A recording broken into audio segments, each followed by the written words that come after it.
Jésus a dit, « Tout ce que vous demanderez avec foi par la prière, vous le recevrez. » Il y a des géants qui ne peuvent être abattus qu'au travers de prières ferventes.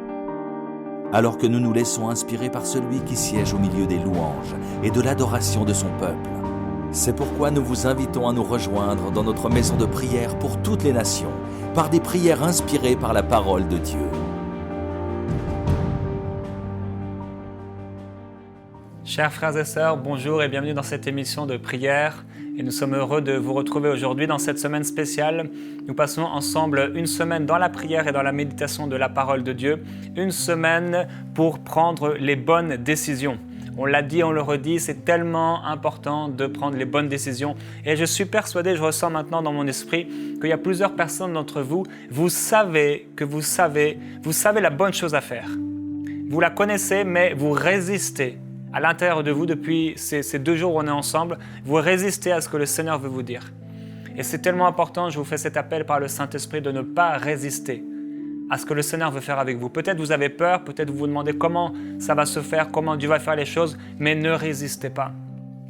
La Bible nous montre dans le Nouveau Testament, la Bible dit ne résistez pas au Saint-Esprit, comme les Israélites qui ont résisté au Saint-Esprit. Ils ont été rebelles à la voix du Saint-Esprit. Et ne résistez pas. Vous avez des choix, vous avez des décisions à prendre. Le Saint-Esprit a mis des choses dans votre esprit, dans votre cœur. Vous ressentez des choses dans votre témoignage intérieur. Vous savez qu'il vous faut faire ceci ou cela. Ne résistez pas. Faites les bons choix. Prenez les bonnes décisions. Je me souviens alors que j'étais rétrograde et je revenais au Seigneur, j'ai dû prendre une grande décision. Cette décision a complètement transformé le cours de ma vie. Ma vie a fait un demi-tour complet par rapport à là où j'aurais été. Et vous savez, j'aurais pu être un ministère, j'aurais pu servir Dieu encore aujourd'hui, même si je n'avais pas pris cette bonne décision, mais je ne serais pas dans la volonté parfaite de Dieu. Et je serais aujourd'hui certainement pas là devant vous, en train d'accomplir ce que Dieu avait prévu pour moi. Et la Bible déclare que Dieu a prévu des choses pour nous, afin qu'on puisse les pratiquer, afin qu'on puisse y marcher. Il a préparé des œuvres bonnes à l'avance pour nous, afin qu'on puisse les pratiquer, qu'on puisse y marcher littéralement. Et Dieu a des œuvres bonnes pour nous, il veut faire des choses pour nous, mais on doit prendre les bonnes décisions. La Bible dit, si vous vous décidez pour l'obéissance, vous mangerez les meilleures productions du pays. Tout le monde aime bien manger un excellent repas. C'est bon, on aime ça. Le Seigneur nous a donné des papilles gustatives pour ça. C'est excellent. Il a donné des dons aux uns et aux autres pour cuisiner. Il a mis des choses sur la terre pour nous. On aime ça. Dieu a mis toutes ces choses-là pour nous, pour notre plus grand plaisir. Et Dieu veut qu'on puisse vraiment se réjouir dans cette vie de tout ce qu'il nous donne. Et il a préparé des œuvres bonnes pour nous. Comme on peut préparer un bon dessert ou un bon repas. Le Seigneur a préparé à l'avance pour nous des œuvres bonnes, afin qu'on y marche. Et on voit ensemble, par rapport à ces bonnes décisions, nos prières sont inspirées cette semaine sur ce passage de l'Écriture, Éphésiens 5:10, « Examinez ce qui est agréable au Seigneur et n'ayez rien de commun avec les œuvres stériles des ténèbres. » Et au verset 14, c'est pourquoi il est dit « Réveille-toi, toi qui dors, relève-toi d'entre les morts et le Christ resplendira sur toi » ou encore « Il t'éclairera ». Veillez donc avec soin sur votre conduite, non comme des fous, mais comme des sages. Rachetez le temps, car les jours sont mauvais. C'est pourquoi ne soyez pas sans intelligence, mais comprenez quelle est la volonté du Seigneur. Lorsqu'on prend les bonnes décisions, on est sur la bonne route. On est envoyé par le Saint-Esprit. On est comme, entre guillemets, des missionnaires dans le chemin de Dieu. On est sur le chemin de Dieu. Et là, c'est un chemin de bénédiction. C'est un chemin de gloire. On m'a parlé des décisions professionnelles, on a parlé des décisions aussi au niveau sentimental, en tant que célibataire, que fiancé ou que couple marié. Et aujourd'hui, nous allons prier par rapport aux décisions concernant nos relations avec les autres. On prie aujourd'hui pour prendre les bonnes décisions concernant nos relations avec les autres. Alors, avec les autres, ce sont les gens qui sont dans le monde, mais ce sont aussi les gens de notre famille, les gens de notre Église. La Bible dit dans Éphésiens, au chapitre 6 et au verset 1, « Enfants, obéissez à vos parents, selon le Seigneur, car cela est juste. Honore ton père et ta mère. » C'est le premier commandement accompagné d'une promesse, « afin que tu sois heureux et que tu vives longtemps sur la terre. » Et vous, pères, n'irritez pas vos enfants, mais élevez-les en les corrigeant et en les instruisant, en les avertissant selon le Seigneur. Et ça, ce sont déjà des conseils que Dieu nous donne en tant que fils et en tant que père ou parent. Et aussi dans 1 Timothée, au chapitre 5 et au verset 1, concernant les relations avec les autres, il est écrit « Ne réprimande pas rudement le vieillard, mais exhorte-le comme un père, les jeunes hommes comme des frères, les femmes âgées comme des mères, les jeunes comme des sœurs, en toute pureté. » Ça, c'est important, en toute pureté.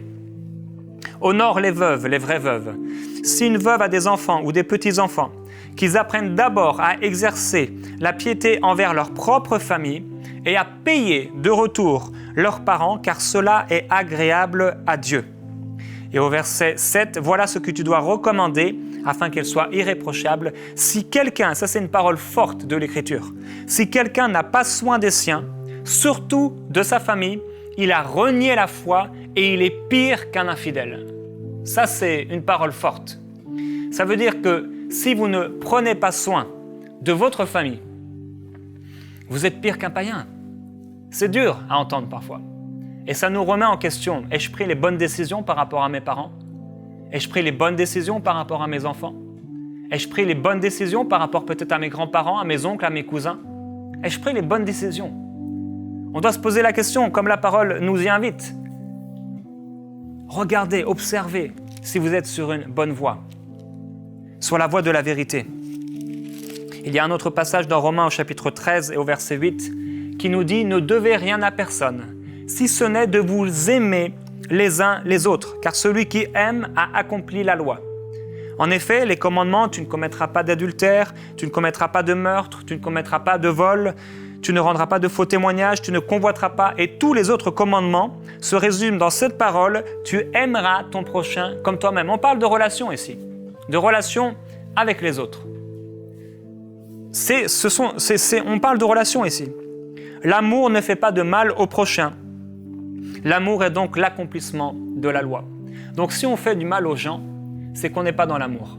Et si dans nos relations avec les gens, on leur fait constamment du mal, c'est qu'on ne fonctionne pas dans l'amour. Et Dieu nous appelle à vivre et à demeurer dans son amour. Dieu nous appelle à avoir des bonnes relations avec nos enfants, des bonnes relations avec nos parents, des bonnes relations avec nos autorités, des bonnes relations avec par exemple nos pasteurs aussi, les leaders dans l'église, des bonnes relations par rapport à nos employés ou alors à nos directeurs, de bonnes relations avec les gens qui sont dans le monde, qui ne connaissent pas le Seigneur et aussi nos frères et sœurs dans la foi, de bonnes relations. Oh, je prie que nous puissions avoir de bonnes relations. De bonnes relations. C'est ce que le Seigneur veut pour nous. Vous savez, Jésus avait de très bonnes relations. Il avait des bonnes relations avec ses disciples. Il avait des bonnes relations avec tout type de personnes, mais bien sûr, il y avait des relations très très mauvaises avec les pharisiens. Les pharisiens étaient en colère contre eux. C'est pour ça que la Bible nous invite. Elle nous dit, mais soyez avec tous dans de bonnes relations, autant que cela est possible. Donc, autant que cela est possible, on s'efforce à avoir de bonnes relations, de bons contacts avec les gens. C'est ce que le Seigneur veut pour nous. Alors aujourd'hui, nous allons prier pour les bonnes décisions concernant nos relations avec les autres. C'est important et c'est ce que le Seigneur a mis sur mon cœur aujourd'hui. Et une chose importante par rapport à ces relations, c'est d'ouvrir nos cœurs à ce que le Seigneur va nous dire. Parce que je crois qu'aujourd'hui, Dieu va parler à plusieurs personnes concernant des choses qu'ils doivent changer dans leur vie personnelle, par rapport à leurs relations. Parfois, on pense qu'on est la victime, on pense que tout le monde a tort et que nous sommes victimes. Et parfois, on est surpris lorsqu'on ouvre un peu les oreilles, on ouvre un peu notre cœur, d'entendre le Saint-Esprit nous dire « Repens-toi parce que tu as mal agi ». La Bible dit que chacun aura à répondre de ses fautes pour lui-même. Et ce n'est pas à nous d'aller observer les fautes des gens, mais par contre, c'est de notre responsabilité de veiller sur notre conduite et de regarder à nous-mêmes. Alors le Seigneur veut des bonnes relations dans notre famille et des bonnes décisions. Et je prie que vous puissiez prendre les bonnes décisions en tant que parents, dans l'éducation de vos enfants. Certaines personnes, vous pouvez prendre la décision aujourd'hui de mettre du temps à part quotidiennement pour vos enfants. On ne réalise pas, on ne nous a peut-être pas appris. On ne nous a pas appris à être de bons parents. On ne nous a peut-être pas appris à éduquer nos enfants. Mais la parole de Dieu est là pour ça. Elle nous invite à corriger nos enfants dans l'amour, à les instruire, à les avertir, à les enseigner, à les bénir, leur apprendre à prier, leur apprendre à aimer les gens, leur apprendre à se confier en Dieu. Ça, c'est notre responsabilité. Et on peut prendre aujourd'hui la bonne décision, une décision par rapport à nos enfants. Prendre du temps avec eux. Des fois, ça fait peur. On se dit, mais j'ai pas le temps, je suis tellement occupé. Mais un peu de temps chaque jour. Vous savez, un peu de temps chaque jour, et on peut faire des choses extraordinaires. Un peu de temps par jour, c'est avec un peu de temps par jour que j'ai écrit mes 3 derniers livres. Le premier livre, il faisait 600 pages, au format encyclopédie. Un livre habituel, ça aurait fait peut-être 1800 pages environ. Et j'écrivais un petit peu chaque jour. Et c'est ce un petit peu qu'on donne chaque jour pour nos enfants qui vont faire d'eux ce qu'ils vont devenir. Et aujourd'hui, le Saint-Esprit nous pousse à prendre une bonne décision. Je vais me consacrer, je vais prendre du temps pour éduquer mes enfants, pour les aimer. Peut-être vous pouvez prendre un évangile et prendre 2-3 versets. Et juste chaque jour, vous prenez ces 2-3 versets pendant que vous couchez votre enfant. Nous, c'est ce qu'on fait avec mon épouse. On prend soit des proverbes, soit un livre de méditation, soit directement la parole de Dieu. Et on lit quelques passages ensemble comme ça. Et on en parle un peu, on prie, et voilà. Et vous savez, ça c'est pas forcément prendre 1 heure. Des fois, c'est 10 minutes. Mais ce sont des choses que vous semez dans le cœur de vos enfants. Vous êtes en train d'éduquer vos enfants selon le Seigneur. Et ça, c'est ce que le Seigneur veut pour vous. Alors, il faut être de bons parents, de bons modèles aussi. De bons modèles à la maison. Parfois, je suis vraiment surpris de voir des parents qui parlent devant leurs enfants non seulement de leurs problèmes, de leurs difficultés, mais ils parlent d'incrédulité, ils parlent contre les autres gens. C'est tellement un mauvais modèle. On sème des mauvaises choses chez eux. Prendre du temps avec nos enfants, être de bons modèles. Mais aussi, nous-mêmes, enfants, honorer nos parents. Si vous avez vos parents encore aujourd'hui qui sont vivants, la Bible nous appelle à les honorer. Et on peut prier, Seigneur, comment tu veux que je les honore? Dernièrement, avec mon frère et ma sœur, on s'est dit ensemble, on veut honorer nos parents. On a acheté un billet d'avion pour eux, pour qu'ils puissent venir nous voir. C'est une façon d'honorer nos parents. Les appeler, parfois on est tellement occupé, c'est vrai, mais le Saint-Esprit nous pousse et si on écoute notre cœur, il faut que tu les appelles. Il faut que tu les appelles, il faut les honorer. Certaines personnes, vous avez de mauvaises relations avec vos parents. Et peut-être vous avez peur de les appeler. Peut-être qu'une lettre écrite du plus profond de votre cœur, avant de pouvoir être en mesure de les appeler. L'amour transforme les vies. L'amour change les vies. L'amour change les cœurs. Et si on est dirigé par l'amour, alors on sait qu'on est en train de faire la bonne chose. Il y a aussi des bonnes décisions à prendre par rapport à la gestion de l'influence des parents et des beaux-parents dans la vie. Ce sont des choses aussi pour lesquelles on peut prier. Et on a des sujets de prière aujourd'hui. Par rapport à ces situations, il y a une femme qui s'appelle Martine. Elle dit, avant ma conversion, j'étais dans une famille déchirée depuis des générations. Ma mère n'avait qu'une sœur, elle ne se parlait pas depuis des années. Mon père ne parlait plus non plus à ses frères. Ma mère a tout fait pour nous diviser entre nous avec mes frères et sœurs. Donc, nous ne nous parlions plus entre frères et sœurs. D'ailleurs, mes parents m'avaient rejeté depuis 30 ans parce qu'ils ne m'aimaient pas. Je me suis marié, etc. J'ai élevé seul mes 2 fils. Je continue de jeûner depuis 7 ans et de prier parce que mes 2 fils ne se parlent plus depuis 10 ans, depuis leur mariage. Ils ont tous les 2 des enfants et ces enfants ne se voient pas. Je suis épuisé par les larmes de voir la division entre mes fils et de me rendre compte que mes 6 petits-enfants ne se connaissent pas. Pourquoi cette malédiction n'a pas été stoppée par mes prières? Je rêve de pouvoir voir cela avant de partir auprès de Jésus. Et je veux vraiment prier pour toi, Martine. Et je vous encourage, frères et sœurs aussi, qui nous suivez, à prier pour la situation de Martine et à prier pour la situation de milliers de personnes qui sont exactement dans cette situation. C'est comme si, entre guillemets, il y avait une malédiction dans les générations. Mais il y a une chose extraordinaire, c'est que Christ a brisé toute malédiction. À la croix du Calvaire, Jésus a brisé la malédiction. Et Père, c'est ce que nous proclamons. Nous proclamons ta parole. Tu as brisé les malédictions familiales. Tu as brisé les malédictions générationnelles. Et en Christ, Jésus-Christ, nous sommes tout simplement bénis de toute bénédiction. Et c'est ce que je proclame dans la vie de Martine, dans la vie de sa famille. Je le déclare au nom de Jésus-Christ qu'elle est bénie de Dieu. Oh oui, elle est bénie par le Père, elle est bénie par le Fils, elle est bénie par le Saint-Esprit. Elle est bénie de toute bénédiction et je déclare qu'au nom de Jésus-Christ, la réconciliation a lieu. Je déclare au nom de Jésus que l'amour se lève, que l'amour se manifeste, que l'amour est plus fort que la haine, que l'amour est plus fort que tout. Et je prie, Père, pour Martine, pour l'inspiration du Saint-Esprit, afin qu'elle puisse faire les bonnes choses, avoir les bonnes paroles. Merci de lui donner sagesse et intelligence, perception. Fais-lui voir les choses à l'avance pour qu'elle agisse exactement comme tu le veux. Ta parole déclare qu'un cadeau, Seigneur, qui est donné à un roi, ça le fait flancher parfois. Et parfois, Seigneur, tu nous mets à cœur de faire des choses, d'écrire des lettres, d'offrir un cadeau, de répandre notre cœur, d'aller s'humilier auprès de quelqu'un. Oh, je prie pour ton peuple aujourd'hui, Seigneur, pour ton peuple qui a toutes sortes de difficultés relationnelles. Je prie qu'ils prennent les bonnes décisions. Oui, je prie pour vous, si vous avez des problèmes de relations dans votre famille, qu'au nom de Jésus-Christ, vous puissiez prendre les bonnes décisions, que vous soyez inspirés par l'Esprit de Dieu.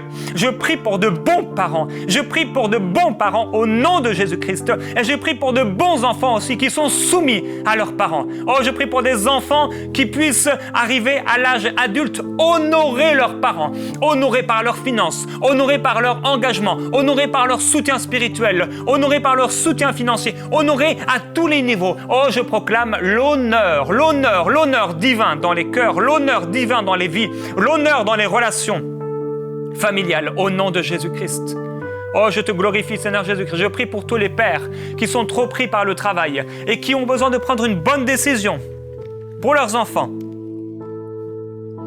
Père, merci de leur parler maintenant, Saint-Esprit.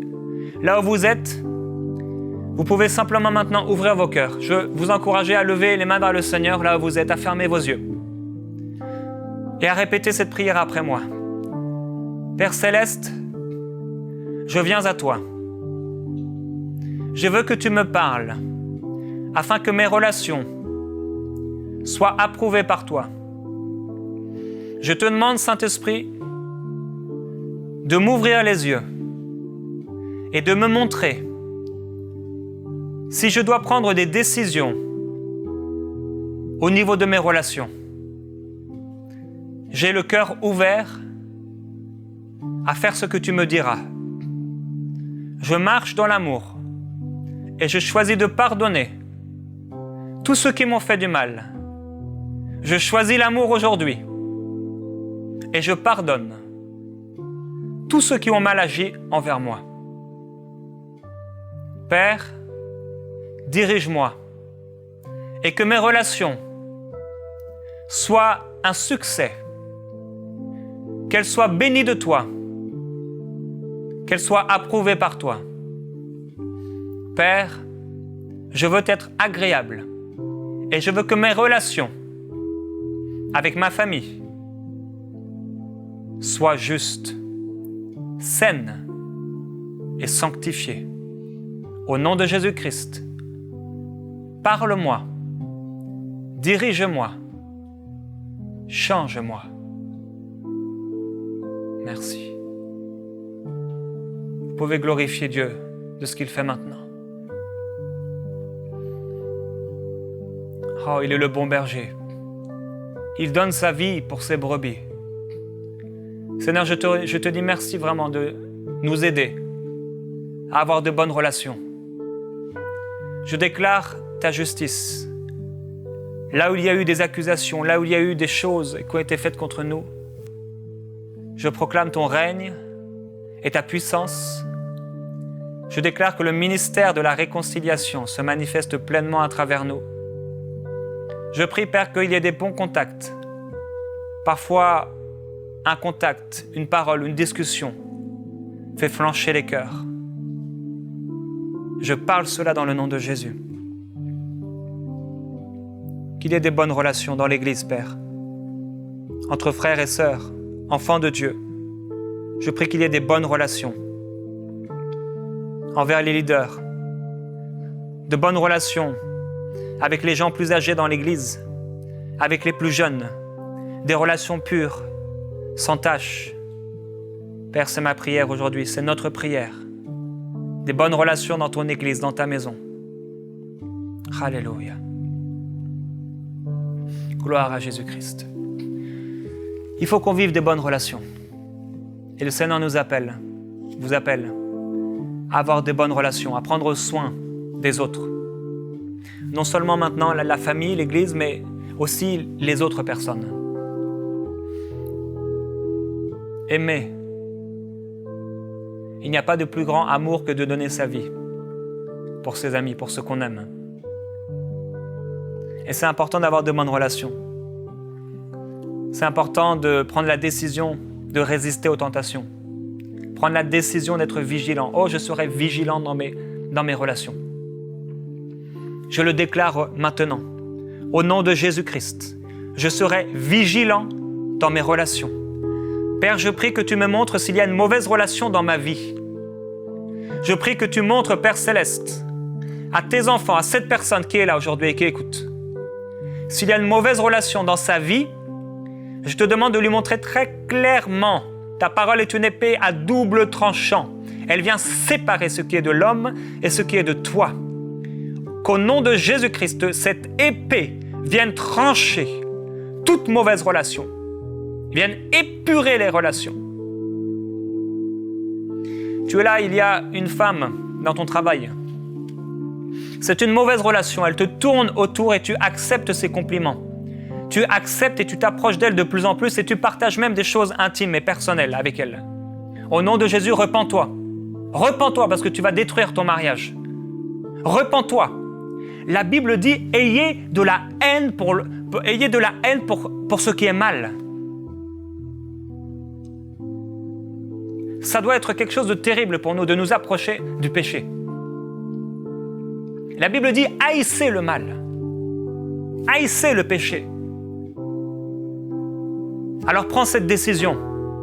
S'il y a des relations bizarres autour de toi, des relations sentimentales bizarres alors que tu es marié, ou même bizarres alors que tu es seul ou fiancé, il faut que tu t'en écartes et que tu sois radical.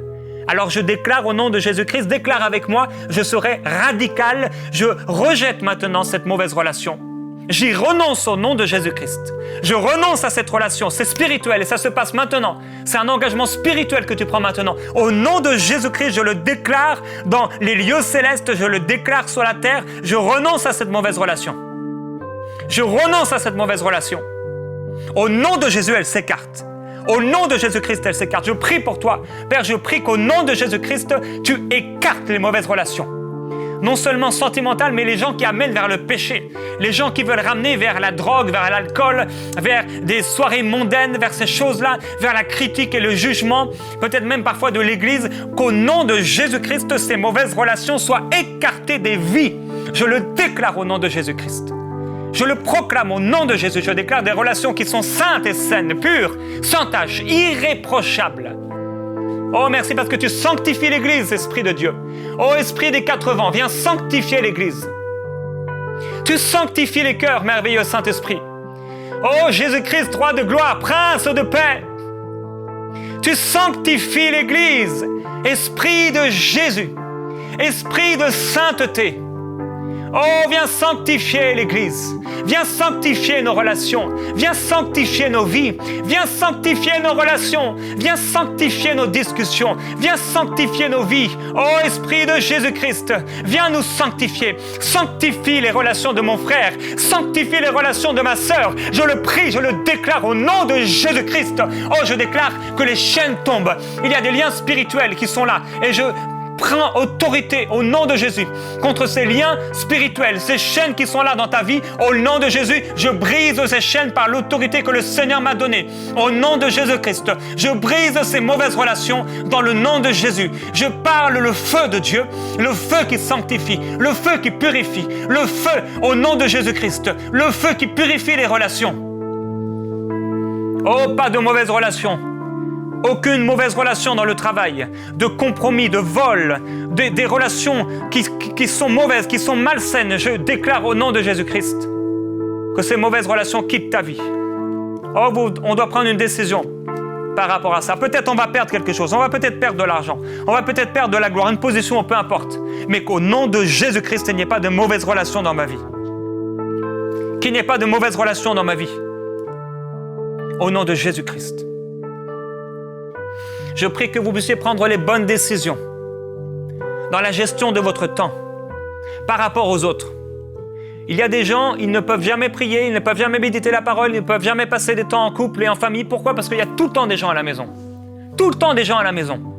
Je sais que ça se fait beaucoup dans certaines cultures, entre autres en Afrique. Il y a tout le temps des gens à la maison, tout le temps des gens à la maison, ce qui fait que la femme et le mari, c'est comme si c'était juste des amis.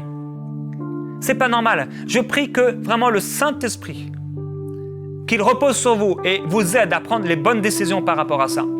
Parce que c'est pas normal d'habiter avec 36 000 personnes. Le Seigneur a dit qu'on quittera notre père, notre mère et qu'on s'attachera à sa femme et qu'on fera une seule chair. Il n'a pas dit on quittera notre père et notre mère et on s'attachera à notre femme, à notre cousin, à notre petit frère, à notre père, à notre oncle et qu'on fera une seule chair. Non, c'est pas ça que le Seigneur a dit. Et je prie que vous ne fonctionnez pas selon votre culture, quelle qu'elle soit, dans quelque continent que vous soyez, mais que vous fonctionnez selon la culture du royaume de Dieu. Vous pouvez prendre soin des gens de certaines façons, sans forcément les avoir à la maison. Parfois c'est bien, parfois quand le couple est d'accord, c'est une bonne chose, on peut le faire. Mais il faut le faire avec équilibre. Parfois, prendre les gens à la maison, ce n'est pas la meilleure des choses. Parfois, ça va détruire le mariage. Et pour terminer, on a une requête de prière d'Alice. Elle dit « Je suis fiancée depuis 6 ans. Nous avons comme projet de mariage de se marier en septembre cette année. Et le mariage n'est pas approuvé par ma mère et quelques autres membres de ma famille. Ça me pèse vraiment lourdement. C'est un problème qui est là depuis presque 3 ans. Maintenant, ma mère veut que ce soit l'année prochaine, alors qu'il n'y a pas de raison valable. On ne peut plus attendre parce que c'est dur de rester en couple aussi longtemps et en étant en même temps serviteur de Dieu. » La Bible dit que l'homme quittera son père et sa mère et s'attachera à sa femme. Et il y a des beaux-parents et des parents qui font des pressions sur les enfants. Il peut y avoir une bénédiction, mais je suis désolé, si on a l'approbation de Dieu, cela nous suffit. Sérieusement, bibliquement. Si on a l'approbation de Dieu, cela nous suffit. Si on peut avoir l'approbation de nos parents, bien sûr, c'est ce que le Seigneur aimerait. Mais si nos parents n'approuvent pas notre mariage et qu'on a l'approbation du Seigneur, c'est l'approbation du Seigneur qu'on recherche avant tout. Mais je prie que cette relation soit assainie. Je prie pour Alice et pour toutes les personnes qui passent par ce genre de situation, qui veulent se marier et il y a des pressions de part et d'autre. Père, au nom de Jésus-Christ, qu'il y ait des relations rétablies. Je prie pour la sagesse concernant les parents et les beaux-parents et la sagesse concernant ceux qui veulent se marier. Remplis-les de sagesse au nom de Jésus-Christ. Je vous déclare bénis au nom de Jésus.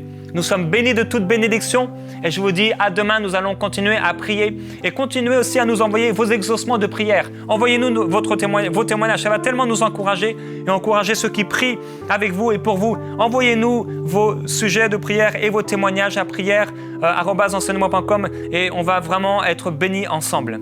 Je vous dis donc à demain dans Prière Inspirée. Envoyez-nous vos sujets de prière à prière@enseigne-moi.com.